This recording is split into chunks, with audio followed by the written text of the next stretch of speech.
Hi, today's discussion is on the business model of WeWork.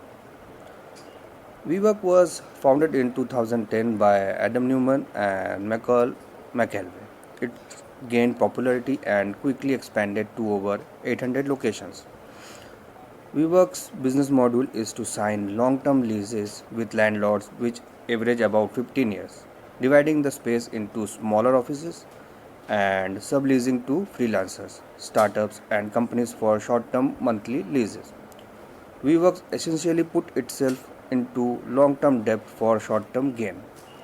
Rather than focusing on profitability, WeWorks focused on growth, going into more ventures like their high-end gym known as Rise by V, a co-living venture VLive, a private school VGrow run by Adam Newman's wife Rebecca, and acquiring unrelated companies like Meetup, a social network for organizing events, and purchase a large stake in Wave Garden, a Spanish wave pool company.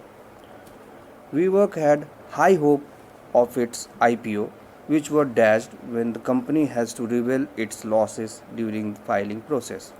Prior to that, the company was largely viewed as one of the most successful and promising unicorn startup heading into 2020. WeWork lacked effective corporate governance. Adam recruited his wife Rebecca Newman as Chief Brands and Impact Officer and also made her a part of the co-founder of the company. He gave senior executive position to his close friends and family as well. These were some of the reasons the CEO Adam was forced to resign from the company. Adam Newman is also known for doing drugs on the company jet, and he was also caught trying to smuggle drugs into Israel. There have been there have also been reports of Newman working to cement himself as a world leader instead of focusing on a successful running business.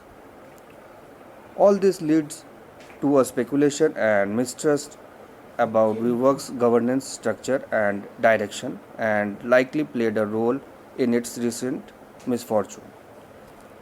One of the reasons WeWork was able to carry on unchecked over the year was due to the backing of SoftBank, the Japan-based multinational holdings company that owns an approximate of 29% share in WeWork.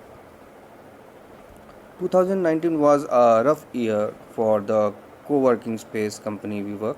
At the beginning of the year, it was valued at $47 billion, making it the fourth highest valued startup in the world. And at the end, it was valued at less than $8 billion by its biggest investors. If your business model is a fraud, don't be too ambitious. Don't raise too much capital at too high valuation, and don't go for an IPO. Thank you.